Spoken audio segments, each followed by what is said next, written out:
पास हुआ है। तो क्या ये लॉ ऑफ लिमिटेशन ख़त्म होना चाहिए था या नहीं होना चाहिए था? यस और नो लिख दो फटाक से। ख़त्म होना चाहिए था तो यस लिख दो, नहीं होना चाहिए था नो लिख दो।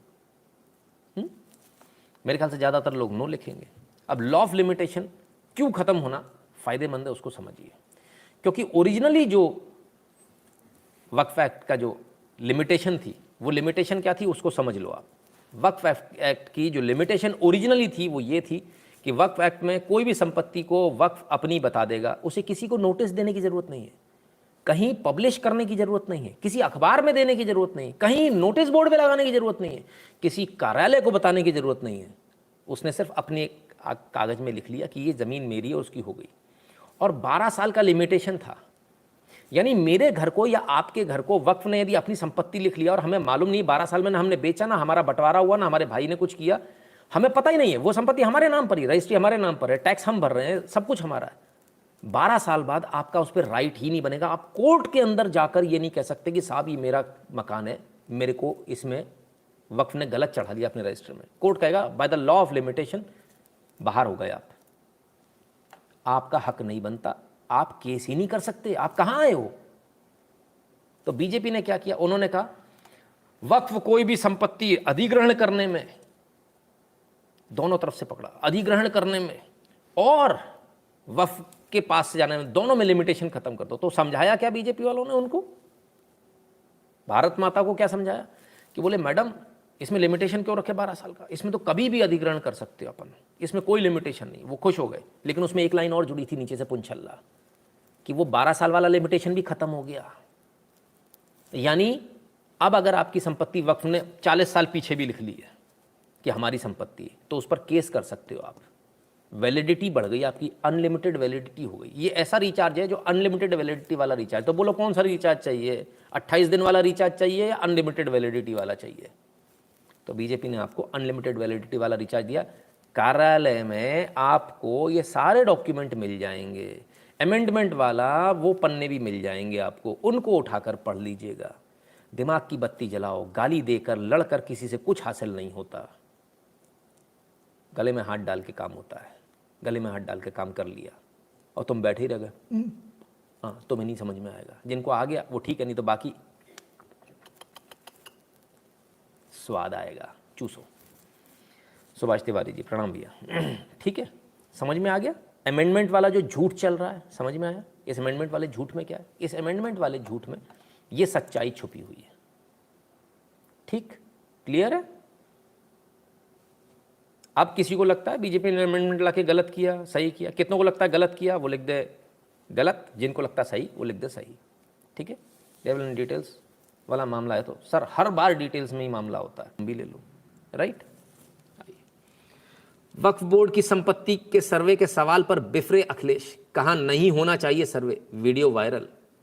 कहते सर्वे नहीं होना चाहिए। हाँ, काय के लिए सर्वे, किस बात के लिए सर्वे? नहीं हो साहब, सर्वे होगा तो गड़बड़ हो जाएगी। सर्वे हो गया तो भेद खुल जाएगा, अल्लाह मेरी तौबा। सर्वे नहीं होना चाहिए सर, पर्दे में रहने दो, पर्दा ना उठाओ, पर्दा जो उठ गया तो टोटी हाँ खुल जाएगा। टोटी भी तो एक ही भागनी है भाई, टोटी पता चल जाएगी।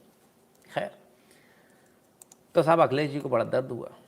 अब आइए एक वीडियो देखते हैं, थोड़ा वक्फ की संपत्ति को समझिए, और मैं नहीं, जो मुसलमान कह रहे हैं वो सुनाऊंगा आपको। 2 मिनट का वीडियो है बस।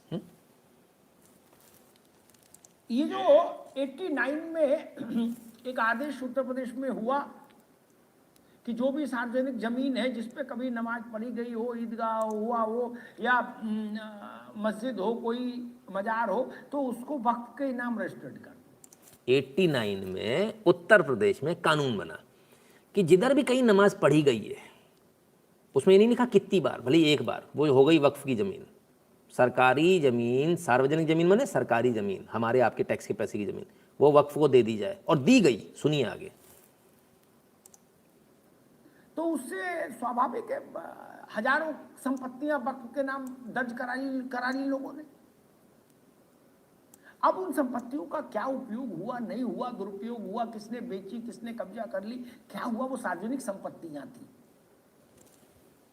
तो अगर उसकी पड़ताल हो जाए और फिर उस जमीन का बेहतर प्रबंधन हो जाए गरीब मुसलमानों के लिए, तो कोई बुरी बात है क्या? देखिए अमिताभ जी, कोई बुरी बात नहीं है, जी। सर्वे होना चाहिए। ये तो सरकार का धर्म बनता है कि जी। हम वक्त की जमीन पर भी अगर किसी का कब्जा है तो वक्त के हाथ में आनी चाहिए। लेकिन जिस तरह से मदरसे का भी सर्वे हुआ और जो चीजें जिस तरह से एसडीएम जाके पूछ रहे थे कि आप लोग आतंकवादी का अड्डा कहाँ चलाते हैं, जरा वो भी दिखा दीजिए, तो लोगों ने मदरसे का घूम घूम करके दिखाया, बताया कि देखिए कहीं आतंकवादी का अड्डा अगर दिखाई देता हो तो आप कर लीजिए। इस तरह की भाषा हुई। अब सरकार को चाहिए कि मदरसे को उत्थान करने के लिए, बच्चों के प्रोग्रेसिव की जो बात करते थे उसके लिए बजट चाहिए। बजट होगा तब ना काम होगा। अब सरकार को बजट देना चाहिए, तब तो आगे बढ़ेगा मदरसा। उसकी आधुनिक और वैज्ञानिक तौर तरीके बदलेंगे जब उसको पैसा देंगे। तो सर्वे से कोई दिक्कत नहीं है, सर्वे हमेशा होता रहता है, हर चीज का सर्वे चलता रहता है। लोग कितना मुकदमे चल रहे हैं देश भर में कि वक्त संपत्तियों को जो लोग बेच रहे हैं, लूट रहे हैं, कब्जा कर रहे हैं, कोई सुनवाई सरकार नहीं करती। नहीं फजील साहब, वक्त को बेच रहे हैं, लूट रहे हैं, कब्जा कर रहे हैं, कोई सुनवाई सरकार नहीं करती। कि वक्त संपत्तियों को जो लोग बेच रहे हैं, लूट रहे हैं, कब्जा कर रहे हैं, कोई सुनवाई सरकार नहीं करती। जिसका सर्वे चलता रहता है। लोग कितना मुकदमे चल रहे हैं देश भर में कि वक्त संपत्तियों को जो लोग बेच रहे हैं, लूट रहे हैं, कब्जा कर रहे हैं, कोई सुनवाई सरकार नहीं करती। मुस्लिम स्कॉलर हैं, कहते वक्फ संपत्ति को लोग लूट रहे हैं, बेच रहे हैं, मुकदमे चल रहे हैं, सरकार कोई कार्रवाई नहीं करती। बेचने वाला तो बेच के निकल गया। बेचा किसको? हिंदू को। जगह किसकी थी? हिंदू की। कब्जा ली, वक्फ की बना ली, फिर हिंदू को बेच गया। कोई उल्लू हिंदू उसको सस्ते के चक्कर में ले गया, बाद में मालूम चला तो वक्फ की है, फिर लड़ रहा है केस। उसके नाम तो रजिस्ट्री कभी होने वाली नहीं, तो लंका लग गई। यानी सब मिले हुए हैं जी। पहले कब्जा करो, तुम अपने आराम से 10, 15, 20 साल रहो। अब वो करोड़ों की संपत्ति है, किसी को बाबा बनाओ बढ़िया तरह से, उसको गुटमुंडी करो उसकी, उसको रजिस्ट्री कर दो। रजिस्ट्री हो गई, रजिस्ट्री वाले को पता ही नहीं कि वक्त की, वक्त ने पीछे से जाके एप्लीकेशन लगा दी तो हमारी जगह है। अब तुम्हारी लंका लग गई, तुम तो 5 करोड़ की ज़मीन खरीद के बैठ गए बाबू नितिन शुक्ला, कहाँ जाओगे? समझौता कर लियो, लाओ 5 करोड़ की है, एक काम करो सीधे सीधे 2 करोड़ रुपए दे दो तो वापस ले ले। नाक रगड़ के दोगे बाबू, क्योंकि वो तो 1500, 5000 लोग एक साथ आ जाएंगे, तो ना तो तुम वहाँ कब्जा ले पाओगे, ना ईंट रख पाओगे, मारेंगे पकड़ के दे दनादन।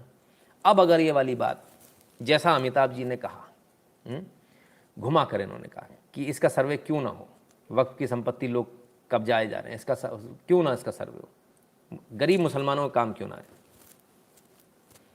ठीक है ना, उस पर वो मानने को तैयार है। अगर आप सीधे बोलोगे नहीं नहीं नहीं तो वक्त की संपत्ति हम तो जब्त कर लेंगे, हमारा कर लेंगे, तो फिर क्या होगा?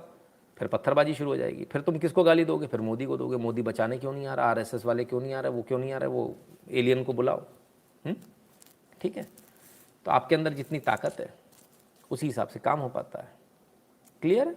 तो हर चीज़ सीधे नहीं होती, हर चीज़ घुमा कर होती है, ठीक है ना। अच्छा एक बात बताओ, आपके घर में बच्चे होंगे, आप अपने बच्चे को कोई चीज़ नहीं दिलवाना है तो क्या करते हैं? अपन क्या करते हैं? सीधे मना करते हैं, नहीं दिलवाना, बच्चा फैल जाएगा। मार्केट गया हुआ नए कपड़े पहनकर, मॉल में बैठा है, मॉल में गए अपन और अपन ने बोला, बच्चे ने जिद करी फलानी चीज़, अपन क्या बोलते हैं? बेटा अभी बाद में लौट के लेंगे अपन इसको, अभी सामान और लेना है, फिर अपन इसको लौट के लेंगे। ऐसे ही बोलते हैं ना। लेना नहीं है आपको भी मालूम है, पर आपको मालूम है अभी बोला तो ये पूरे कपड़े बिगाड़ लेगा, ज़मीन में लौट जाएगा, यहीं नौटंकी शुरू कर देगा। फिर अपन क्या बोलते हैं? नहीं नहीं, फिर धीरे धीरे रास्ते भर समझाते जाएंगे, बेटा वो चीज़ तुम्हारे लिए अच्छी नहीं है, ऐसा नहीं है, मालूम है अपने को उसके लिए अच्छी नहीं है, उसके लिए भला कर रहे हैं अपन, लेकिन उसको नहीं मालूम, वो एकदम से बिफर जाएगा। ऐसा ही हाल सामने वाले का भी, उसको एकदम से बोलोगे ना तो बिफर जाएगा, तो उसको घुमा घुमा के धीरे धीरे बताना पड़ता है। समझ में आया? ठीक है, कितने लोग सहमत हैं? यस तो लिख दिया करो कम से कम यार, थोड़ी तो शर्म करो, हैं? कंट्रीब्यूट नहीं करते, कुछ नहीं करते, यस लिखने लाइक करने में भी बोलना पड़ता है, हैं? आइए अब आज की सबसे खतरनाक खबर बताने वाला हूँ। बहुत बुरा हो रहा भैया, आरएसएस तो पूरी मुसलमानों की बिक गई भाई साहब, ये हिंदुओं को मरवा देंगे, इनने हिंदुओं को मरवाने की सुपारी ले ली आरएसएस वालों ने। हाँ, ये देखो क्या हो गया आज। दिल्ली के इमाम ने भागवत को बताया राष्ट्रपिता। अरे राम, बताओ, आरएसएस चीफ पहली बार मस्जिद पहुंचे। मौलाना, मौलाना मोदी, मौलाना, मौलाना आरएसएस, मौलाना भागवत, अरे राम राम राम राम राम। फिर से पढ़ो भाई, गलत तो नहीं लिखा। आरएसएस चीफ पहली बार मस्जिद पहुंचे, सही हुआ कि नहीं हुआ, बस ये बताओ आप तो मेरे को। इतना समझा दिया, इतनी चीज़ें समझा दी, इतनी पॉलिटिक्स समझा दी।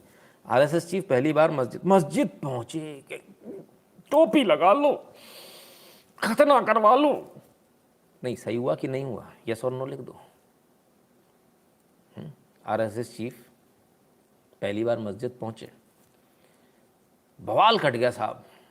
अपने यहाँ नहीं, उनके यहाँ खतरनाक बवाल कटा है साहब, खतरनाक बवाल कटा है। दिल्ली के इमाम ने भागवत को बताया राष्ट्रपिता।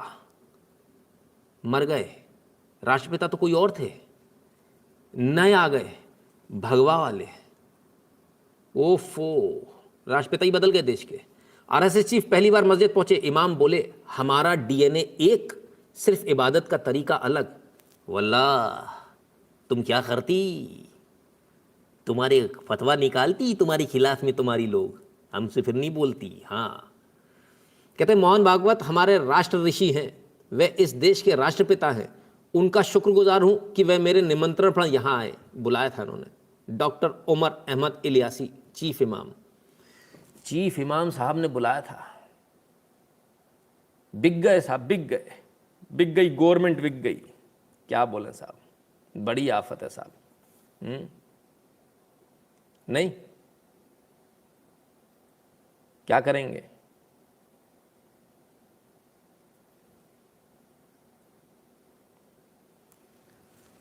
तो भाई अब क्या हुआ, इमाम साहब ने बुलाया तो पहुंच गए। उनको